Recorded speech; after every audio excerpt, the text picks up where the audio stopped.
Hi friends, இன்றைக்கி நம்ம ஊர் சமையலில் பால் கொழுக்கட்டை தான் பார்க்க போகிறோம். அதுக்கு தேவையான பொருட்கள் என்னெல்லாம் பார்க்கலாம் வாங்க. பச்சரிசி மாவு ஒரு பாக்கெட்டு, உப்பு தேவையான அளவு, அப்புறம் தேங்காய் பால் எடுத்து வச்சுருக்கேன். இது ஒரு தேங்காவை திருவி பால் எடுத்து வச்சுருக்கோம்.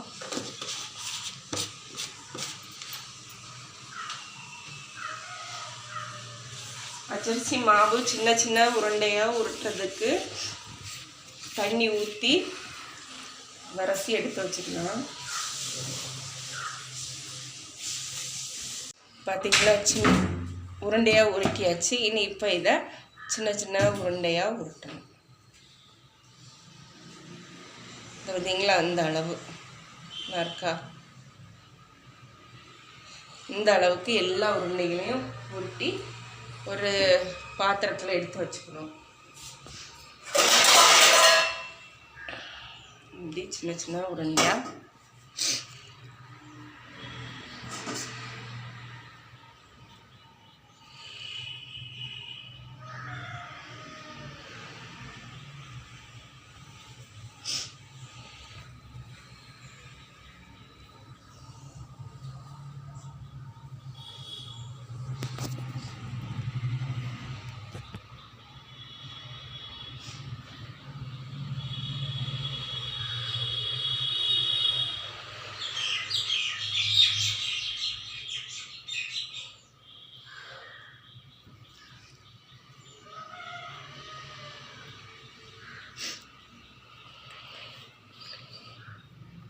உருண்டையாக உருட்டியாச்சு. பச்சரிசி மாவு இது தேங்காய் பால் எடுத்து வச்சுட்டதை இனி அடுப்பில் ஊற்றி கொதிக்க வைக்கலாம்.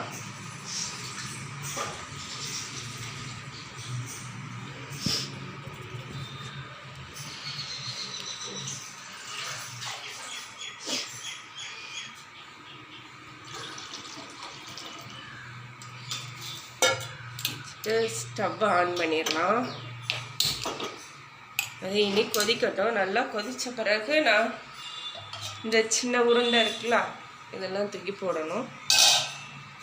இனிப்புக்கு உப்பு வேணால் உப்பு போட்டு சாப்பிடலாம்.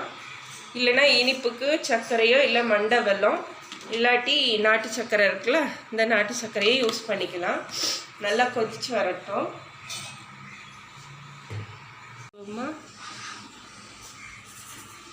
நாட்டு சர்க்கரையை உள்ளே சேர்த்துடலாம். சேர்த்துட்டு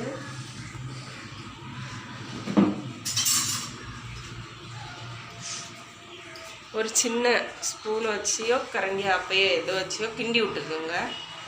கிண்டி விட்டுட்டு நல்லா கொதிக்கட்டும். இன்னும் கொதி வரலை, அரை பதத்தில் தான் இருக்குது.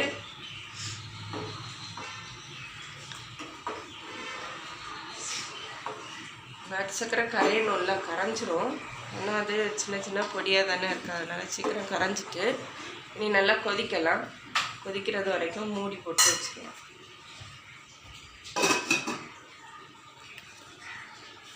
கொதிச்சிட்டேன்னு கொதிச்சிருச்சு. சின்ன சின்ன உருண்டையாக உருட்டி வச்சுருக்கோம்ல, இதை உள்ளே சேர்த்துடலாம்.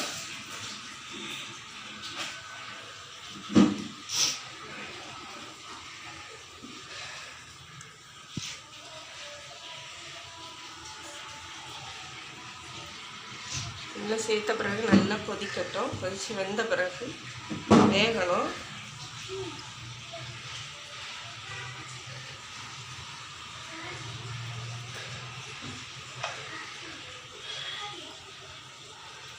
ஏன்